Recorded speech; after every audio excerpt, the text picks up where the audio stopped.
జన్మించారు. ఆ వ్యక్తి ఎన్నో మార్పులు, ఇంకెన్నెన్నో ఆశయాలతో తన జీవితాన్ని మనకు అంకితం చేశారు. అలాంటి గొప్ప మనిషి కథ మనందరి కోసం.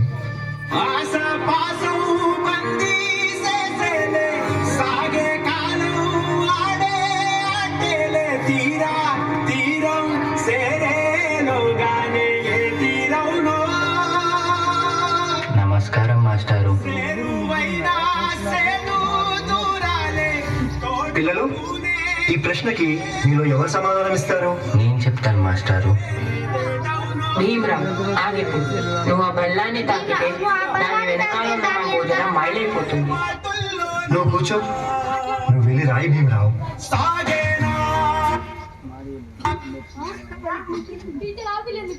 నువ్వు వెళ్ళి రాయి భీమరావు.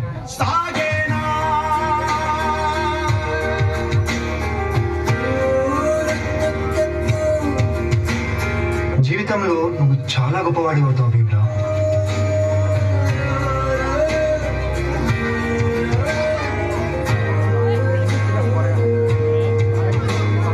నీ వల్ల మా భోజనం మైలైపోయింది. ఇది కూడా నువ్వు పెట్టిను.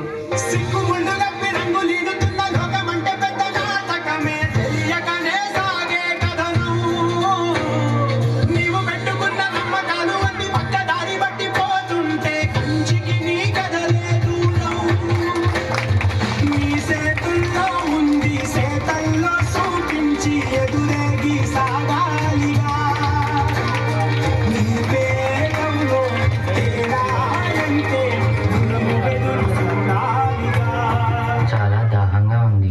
తాగడానికి మంచినీళ్ళు ఇస్తారా?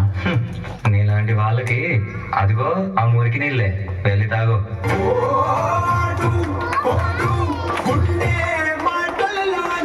మనుషుల్ని మనుషుల్లా చూడండి, పశువుల్లా కాదు.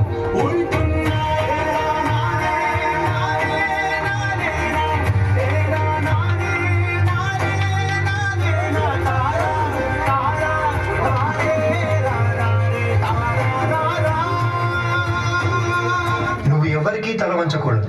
నీ చదువు నీ మార్గం కావాలి. విజ్ఞానమే నీ ధనం కావాలి.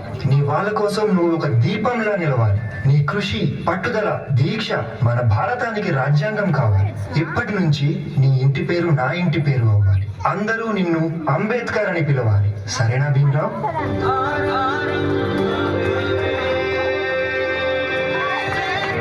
ఎంతమంది తనని తక్కువగా చూసినా చదివే లోకంగా మార్చుకొని మెట్రిక్ సాధించాడు. అదే సమయంలో పెద్దలు తన పెళ్లి కూడా చేశారు. సాయాజీరావు గాయక్వాడ్ అనే మహారాజు సాయంతో విదేశాల్లో చదువు పూర్తి చేసి ఎన్నో గణితలు సాధించి తిరిగి వస్తారు.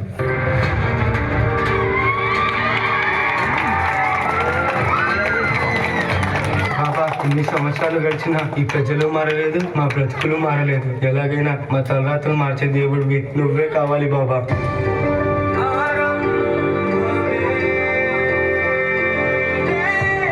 నా ప్రజల కోసం ఎంత కష్టమైనా పోరాడతాను.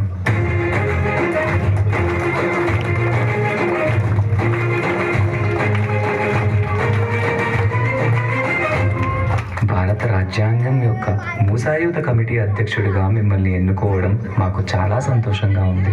ఇన్నేళ్లకి నా ప్రజలకి, నా దేశానికి సేవ చేసే సమయం వచ్చింది. భారత రాజ్యాంగాన్ని నిర్మించే అవకాశం నాకు దక్కింది. దీనికోసం నా ప్రాణాలు అర్పించడానికైనా సిద్ధంగా ఉన్నాను.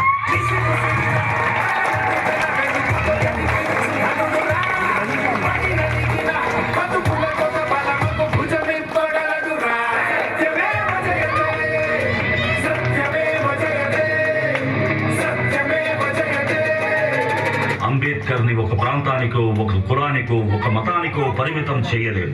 ఎందుకంటే ప్రతి భారతీయుడి గుండెపై శరగని ముద్ర వేసిన మహనీయుడు ఆయన. అందరి కలలు కన్నది ఆయన కలం. బడుగుల కోసం ధ్వనించింది ఆయన గళం. భారతదేశంలో రాజ్యాంగం ఉన్నంత వరకు ఆయన మన మధ్య బతికే ఉంటాడు.